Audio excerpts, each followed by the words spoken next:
श्री स्वामी समर्थ. जय जय स्वामी समर्थ. श्री स्वामी चरित्र सारामृत. स्वामी भक्त कै विष्णू बळवंत थोरात यांनी सांगितलेले. श्री स्वामी चरित्र सारामृत पारायण पद्धती. श्री स्वामी चरित्र सारामृत या पोथीचे पारायण कसे करावे? दिनशुद्धी पाहून पारायण करावे.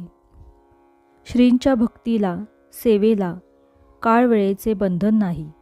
तथापि पारायणासाठी सोमवार, गुरुवार व पर्वणी काळ उत्तम समजावा. दशमी, एकादशी व द्वादशी या दिवशी 3 दिवसांचे पारायण करावे. या प्रत्येक दिवशी पोथीतील क्रमाने 7 अध्याय वाचावेत. ज्यांना शक्य आहे त्यांनी एका बैठकीतच संपूर्ण पोथीचे वाचन करावे. याप्रमाणे आपली श्रद्धा, भक्ती व इच्छा यानुसार या संपूर्ण पोथीची 3, 7, 11 व 21 अशी पारायणे करावीत. किंवा रोज एक अध्याय वाचला किंवा ऐकला तरीही चालेल. सकाळी स्नानानंतर नित्याची देवपूजा करून भोजनापूर्वी पारायण करावे. त्यासाठी वेळ निश्चित केल्यास उत्तम.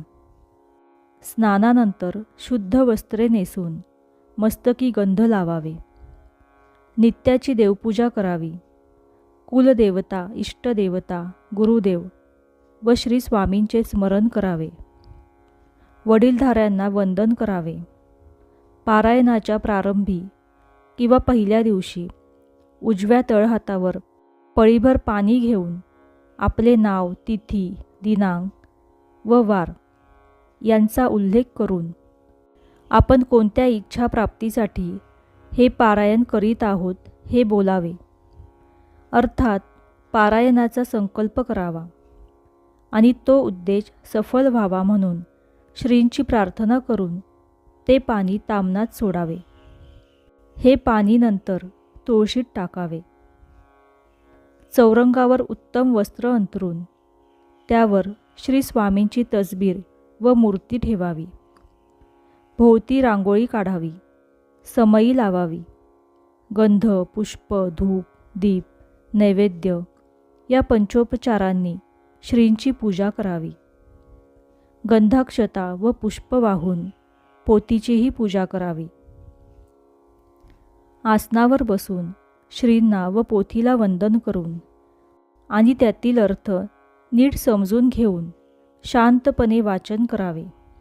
या समयी श्री स्वामी महाराज आपल्या सन्मुख, आपल्यासमोर साक्षात बसलेले आहेत असा भाव असावा. चित्त प्रसन्न असावे. वाचन चालले असताना साजूक तुपाचा अखंड दीप लावावा. वाचन झाल्यावर स्वामींच्या फोटोला गंध, हळद, कुंकू व फुले वाहावीत. उदबत्ती व धूप ओवाळून वंदन करावे. नैवेद्य दाखवावा व सर्वांनी प्रसाद घ्यावा.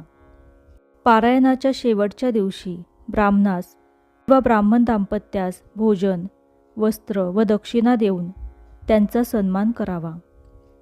किंवा एखाद्या सज्जन ब्राह्मणास शिदा, वस्त्र व दक्षिणा देऊन संतुष्ट करावे. सायंकाळी जवळपास असलेल्या श्रींच्या मठात वा मंदिरात जाऊन श्रींचे दर्शन घेऊन यावे. पारायण काळात सदाचाराने राहावे. एकभुक्त राहावे. ब्रह्मचर्य पाळावे. वादविवाद, भांडणतंटा आदी गोष्टी टाळाव्यात. श्रींचे नामस्मरण करावे. त्यांच्या चरित्रकथांचे आशय लक्षात घेऊन त्यावर चिंतन व आत्मपरीक्षण करावे. आता हे पारायण केल्याने आपल्याला काय फलश्रुती मिळते ते आपण जाणून घेऊयात. श्री स्वामी समर्थ हे दत्तावतारी पूर्ण परब्रह्मरूप आहेत. ते नित्य वर्तमान आहेत. या सारामृताच्या पारायणाने सर्व शुभ संकल्प पूर्ण होतील. पुढील इष्ट गोष्टी तर निश्चितच प्राप्त होतील. कुठलाही रोग झाला असेल तर तो बरा होण्यासाठी 7 पारायणे करावीत. शिक्षणात प्रगती, परीक्षेत यश मिळण्यासाठी 7 पारायणे करावीत. विवाह जमून तो निर्विघ्नपणे पार पडण्यासाठी एका दिवसात एक पारायण करावे. नोकरी मिळण्यासाठी किंवा व्यवसायात यश मिळण्यासाठी 7 पारायणे करावीत. स्थावर मालमत्तेची अडलेली महत्त्वाची कामे होण्यासाठी 7 पारायणे करावीत. पाठ श्रद्धापूर्वक करावा. त्यात संकल्प म्हणताना योग्य त्या गोष्टींचा उल्लेख करावा. श्री स्वामी समर्थ. जय जय स्वामी समर्थ. असेच नवनवीन व्हिडिओ पाहण्यासाठी आपल्या गुरुकृपा चॅनलला लाईक, सबस्क्राईब आणि शेअर करायला विसरू नका. धन्यवाद. श्री स्वामी समर्थ.